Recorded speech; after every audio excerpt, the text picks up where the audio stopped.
Evangelho de Jesus Cristo, segundo escreveu Mateus, no capítulo 7,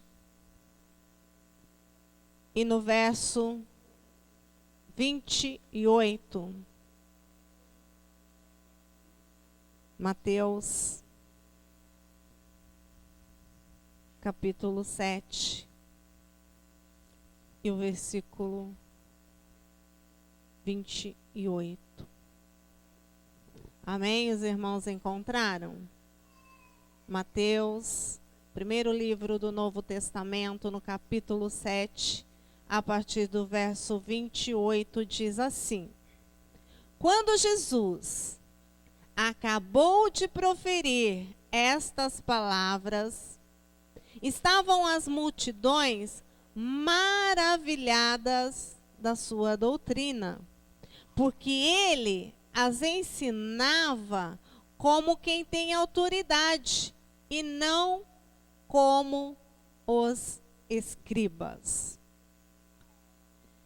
Quem eram os escribas? Vamos começar lá do finalzinho. Os escribas eram judeus, doutores da lei, ou seja, homens profundamente conhecedores das Escrituras.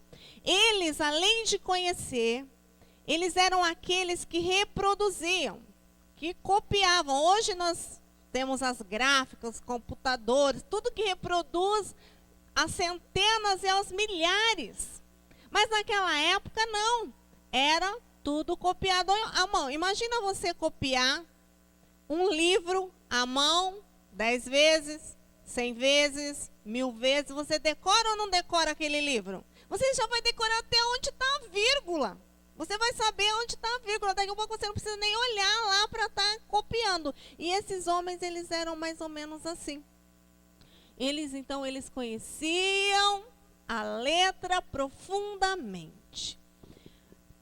E o texto diz que Jesus falava, a multidão estava maravilhada, porque Jesus falava as palavras, talvez as mesmas, conhecidas de todo mundo,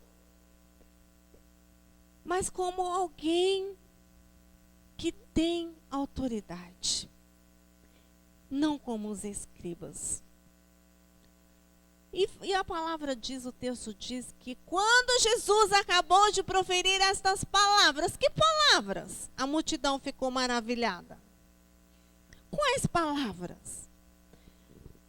Esse capítulo 7, ele está encerrando o Sermão da Montanha. O Sermão da Montanha começa lá no capítulo 5 e vai terminar aqui.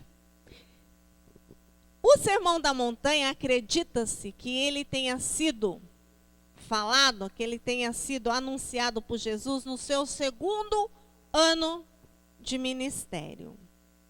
Alguns chamam o Sermão da Montanha de o código de ética do cristão. Lá, nesse Sermão da Montanha, quando nós começamos a ler, você vai perceber que ele trata de diversos temas, diversos assuntos relacionados principalmente ao relacionamento.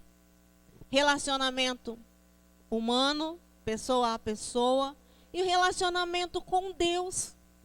No Sermão da Montanha, ele fala, deixa eu pegar aqui para não... Primeiro, ele começa falando sobre as bem-aventuranças. O que é um ser bem-aventurado? É uma forma de Jesus dizer que esta pessoa é mais do que feliz. Então, ele começa esse Sermão da Montanha com as bem-aventuranças, falando sobre você, sobre mim, sobre aqueles que praticam tais coisas, ser mais do que feliz. Nós sabemos que a humanidade faz guerras em nome da felicidade, da paz, da alegria. A humanidade entra em conflitos contínuos por causa desse tema, principalmente a felicidade. Nós estamos vendo hoje uma imigração em massa, digamos assim, das pessoas daqueles países asiáticos para a Europa. Porque eles julgam que lá eles vão ser mais felizes, eles vão ter mais liberdade, eles vão ter mais alegrias. Então, a maioria dos problemas que acontecem no mundo, que é desde que o mundo é mundo, é por conta dos relacionamentos. E aí, o Sermão do Monte, ele vem tratar especificamente sobre isso.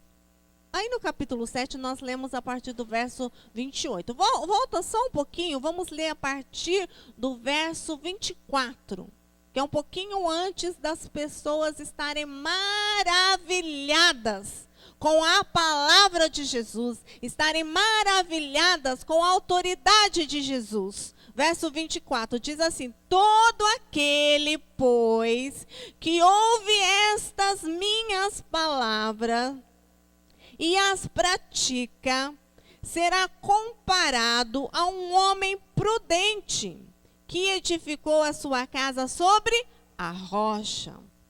E caiu a chuva, transbordaram os rios, sopraram os ventos, e deram com ímpeto contra aquela casa, que não caiu, porque fora edificada sobre a rocha.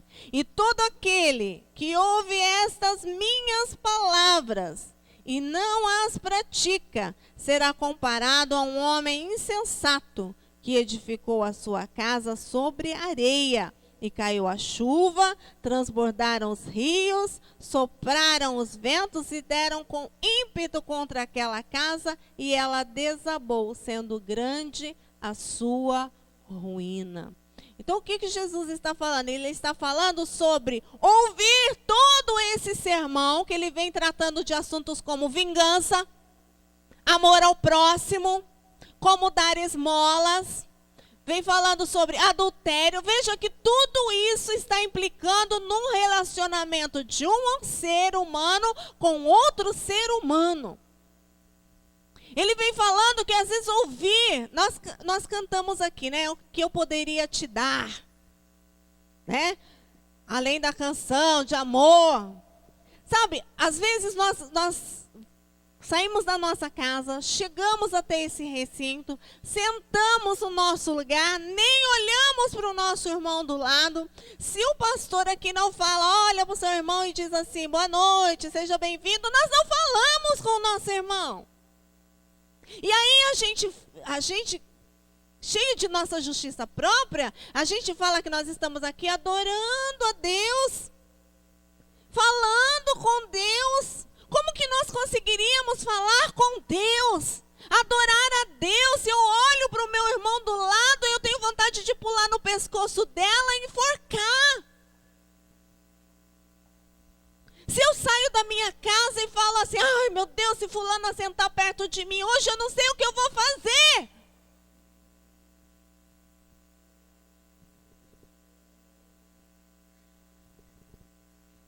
Que relacionamento nós temos com Deus se nós não praticamos? Quando ele diz assim, olha, cada um considere o outro superior a si mesmo. Mas quando eu chego aqui, eu quero mostrar que eu sou mais do que você. Que eu sou superior, que eu sou mais bonita, mais inteligente. Que eu tenho mais recurso financeiro. Como nós, igreja, vamos ter autoridade. A autoridade de Jesus estava baseada nisso. O que ele falava, ele vivia. Jesus amou extremamente todo ser humano. Jesus amou uma prostituta. Jesus amou uma adúltera. Jesus amou um ladrão. Outro dia eu ouvi uma pessoa falando uma coisa muito interessante. Nós estamos vivendo uma época no Brasil de crise. Qualquer coisa, é a crise. Amados, nós temos que aprender a falar, eu não estou em crise, eu estou em Cristo. Não existe crise para o cristão. E essa pessoa vinha falando da crise, né? E de corrupto, e falando, não é o partido A que é corrupto, não é o partido B, todos eles são corruptos. Verdade? Tem alguma mentira até aqui? Aí o outro virou para ele e falou, sabe de uma coisa? Não são os políticos que são corruptos. Corrupto é o ser humano. Quando você pega o seu filho e fala assim, olha, se você passar de ano, eu te dou uma bicicleta. Hoje em dia não tem muito mais isso, mas você está corrompendo, está ensinando o seu filho a ser corrupto. Quando você traz o seu bebezinho aqui, e para ele ficar quieto, você coloca um pirulito na boca dele. Você não tem autoridade para fazer seu filho ficar quieto, então você enfia um pirulito na boca dele. Você está ensinando o seu filho a ser corrompido. A fazer alguma coisa só se tiver outra em troca.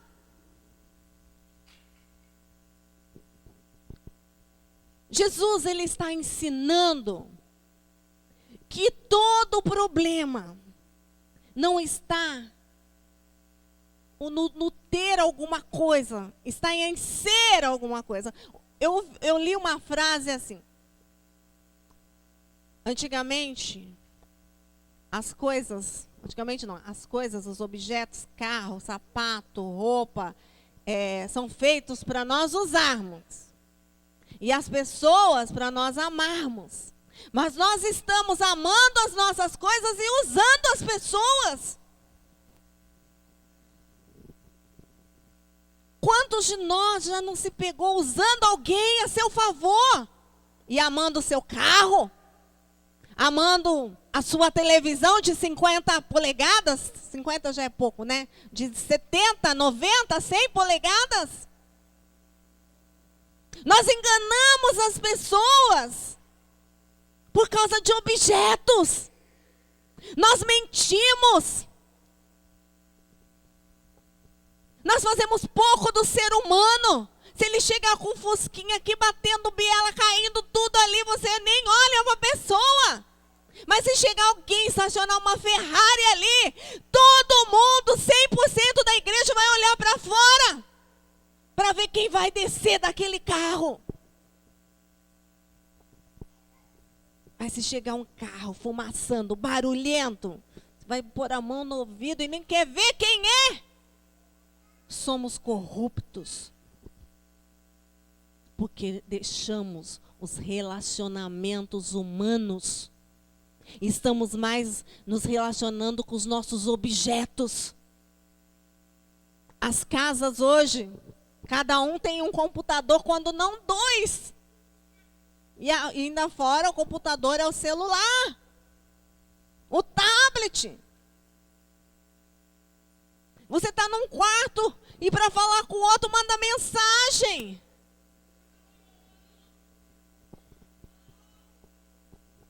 Manda mensagem do seu quarto para o quarto do seu filho, para o quarto do seu marido que está lá na sala. Dá para você vir aqui ver uma coisa, fazendo um favor? Aí a pessoa chega, olha aqui no computador, olha isso aqui. Gente, estamos nos relacionando com máquinas. Nós limpamos o nosso carro, limpamos a nossa casa. Mas se o nosso irmão tem uma mancha, a gente exclui ele da nossa vida. Quando a Bíblia diz assim, se você vê o seu irmão cometendo algum erro, vai lá e fala com ele.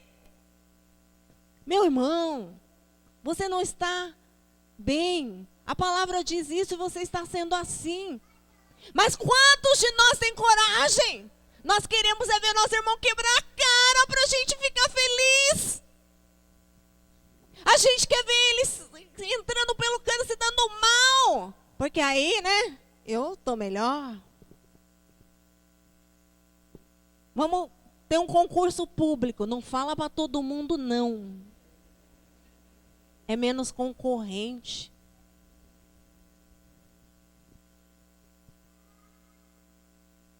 Nós estamos valorizando o que não tem valor.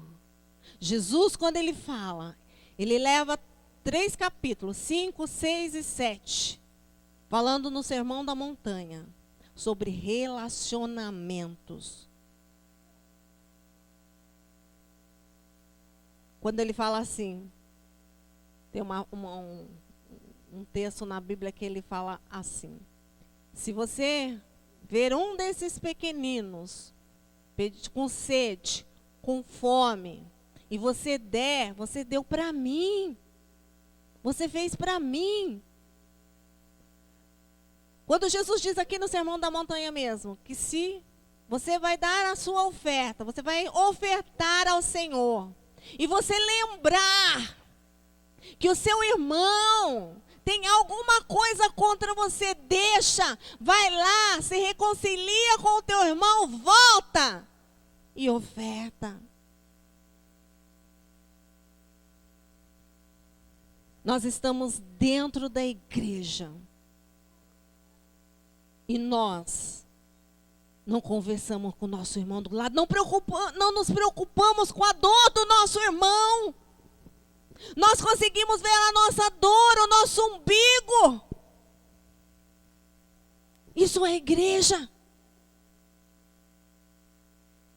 Na sua casa, bom, pelo menos na minha casa é assim, se algum está passando mal, está doente, você percebe logo, você vai lá, você se preocupa, você faz alguma coisa para aquela pessoa, você vai buscar um remédio, você quer que aquela pessoa melhore. Por que a igreja não é assim? Nós queremos é que o irmão entre pelo cano, para nós estarmos acima dele.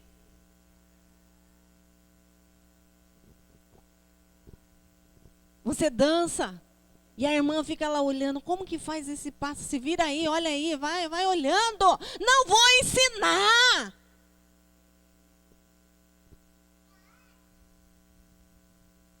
Eu peguei o passo sozinho, fiquei lá me acabando, não vou ensinar. O irmão vai prestar um vestibular, você é em matemática, você é um gênio, um crânio. Quem manda não estudar? Eu estudei. Isso são coisas banais, mas é para que nós possamos refletir sobre a nossa postura como cristãos nessa terra. Por que Jesus tinha autoridade? Porque tudo isso que ele falou, ele praticava.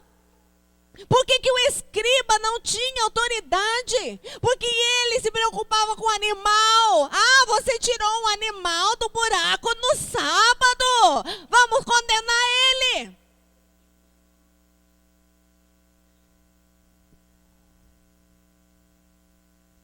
Os objetos, os ritos eram mais importantes para os escribas. E Jesus dizia que o homem era mais importante do que o sábado, do que a lei. E nós, há mais de 2000 anos que Jesus disse isso, a gente ainda não aprendeu. Nós ainda não vivemos o cristianismo de fato. O Sermão do Monte é o código de ética do cristão. Se nós lermos e procurarmos fazer aquilo que ali está, você não precisa se preocupar. Ficar aqui, eu preciso orar. A sua vida vai ser uma oração. Quando a multidão se maravilha com aquilo, é porque nunca foi dito isso. Os escribas ensinavam que os objetos, que os animais, que o rito, que a manifestação levítica era mais importante. E Jesus vem com o sermão e fala: bem-aventurado quando você tiver fome de justiça, porque nós achamos que o nosso padrão de justiça tem que ser o certo. Nós esquecemos o padrão de justiça de Deus. Por quê? Porque a pessoa me fez mal, a pessoa falou mal de mim, a pessoa pisou no meu calo, a pessoa não me deu uma graça e paz. Quando eu ver ela também não vou falar. Eu vou fazer do mesmo jeito. Esse é o seu padrão de justiça, mas não é o padrão de justiça de Deus. Jesus disse certa vez: se você amar o seu amigo, aquele que te dá presentinho, aquele que te dá beijinho, você não está fazendo nada demais. E Jesus diz: eu todavia vos digo, amai os vossos inimigos. Esse é o padrão de justiça de Deus. Esse é o padrão de justiça de Jesus. Valorização da pessoa.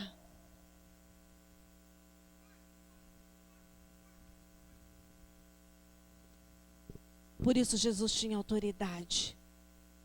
A multidão se maravilhava. Lá no começo do capítulo 5, diz assim: Jesus, ao ver as multidões, subiu na montanha e passou a ensinar-lhes. O que você faz quando vê um necessitado? Quando vê uma pessoa sedenta? O que você faz? Estou sem tempo. Meu ônibus está chegando. Eu preciso. Marquei um encontro com o meu Facebook hoje. Não posso me atrasar.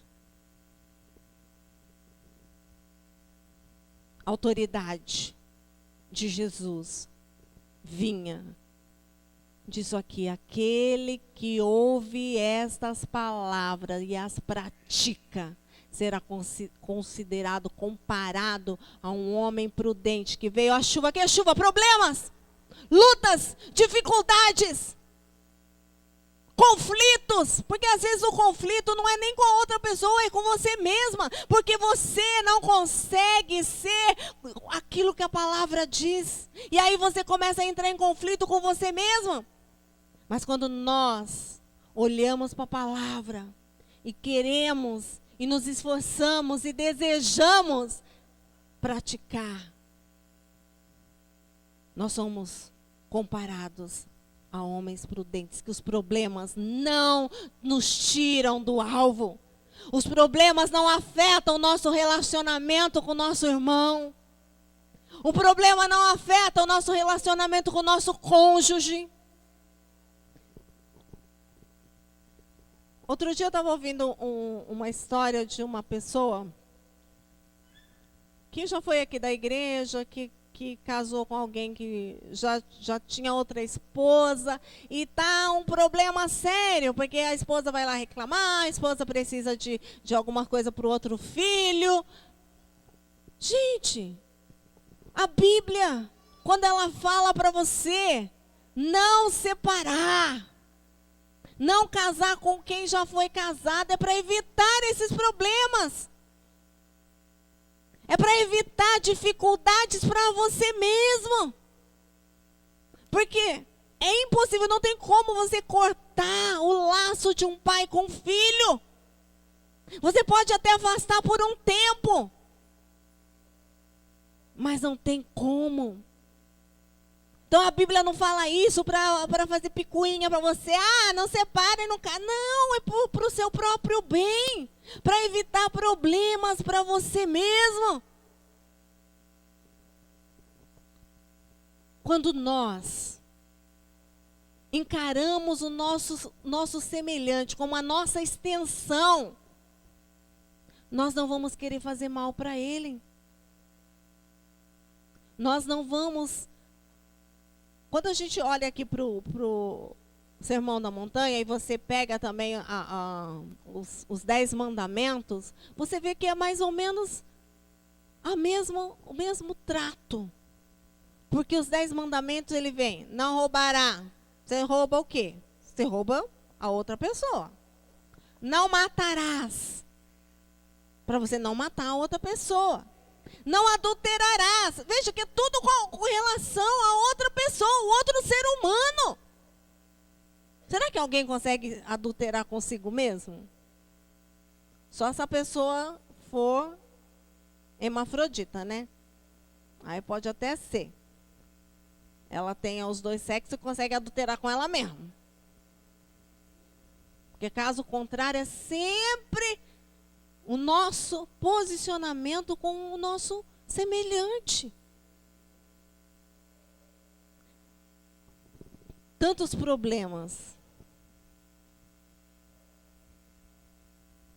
existenciais. Por que será que hoje em dia existe tanto problema psicológico, tanta depressão, numa época em que você pode tudo, está tudo ao seu alcance, tanta depressão. Outro dia eu estava conversando aqui na igreja, numa festa que teve, com uma amiga nossa que trabalha na área da saúde. E aí ela estava trabalhando no setor de psiquiatria, psicologia, né?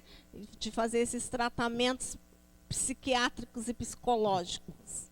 Aí ela falou assim para mim: Lúcia, olha, se não for 100%, 90% dos pacientes com depressão, síndrome do pânico, fobias, são crente. Crente.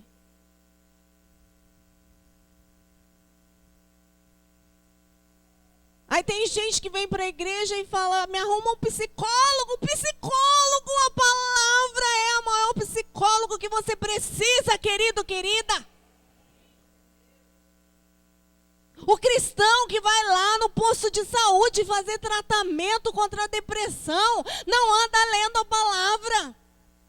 Ah, isso é fato. Isso é fato. Ninguém mais hoje em dia lê. Mas pelo menos vem ouvir. Precisamos voltar a ouvir Jesus falando aos nossos corações. Precisamos dar espaço para que Jesus nos ensine. O Sermão do Monte é tudo que você precisa ler com relação à nossa comunidade, ao viver um cristianismo efetivo. Como é que nós podemos sair e falar de Jesus para alguém sem autoridade? Porque nós não vivemos a unidade aqui dentro. Nós não nos preocupamos com a nossa irmã, nós nos preocupamos conosco mesmo. Ah, eu preciso trabalhar 24 horas por dia porque eu preciso comprar um carro novo todo ano.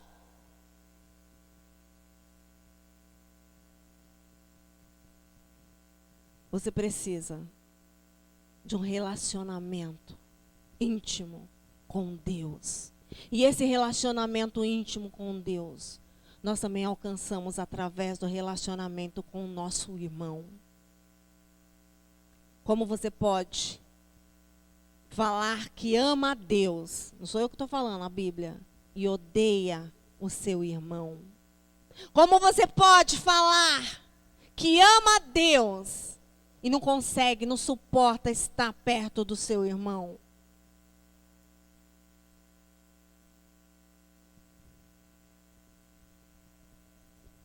Quando Jesus acabou de proferir estas palavras, estavam as multidões maravilhadas da sua doutrina. Que nesta noite você possa se maravilhar da doutrina do Senhor.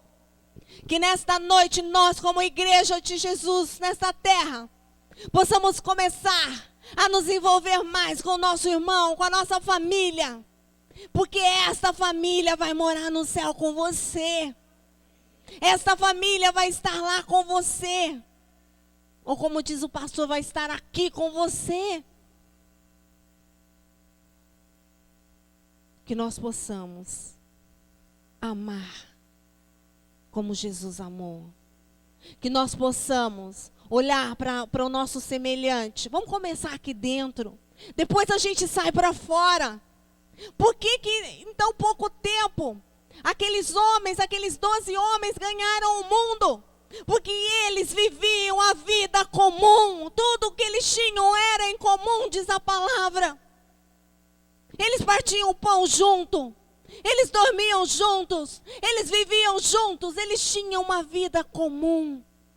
E aí eles saíram e eles ganharam um mundo com apenas 12 homens. E nós queremos ganhar lá fora, se nem aqui dentro a gente suporta os irmãos sair, você não está nem aí. Bom, olha, aquela irmã cantava, agora ela saiu da igreja, quem sabe agora eu consigo aquele lugarzinho lá, eu vou cantar, vou lavar lá com o irmão Bruno, com a irmã Débora, que ela saiu mesmo. Será que tem alguém aqui nesta noite que possa refletir e falar assim, Senhor, até hoje eu me preocupava só comigo, Senhor. Mas eu entendi nesta noite que o meu irmão é mais importante. Amém? Você pode fechar o seu olho e abaixar a sua cabeça?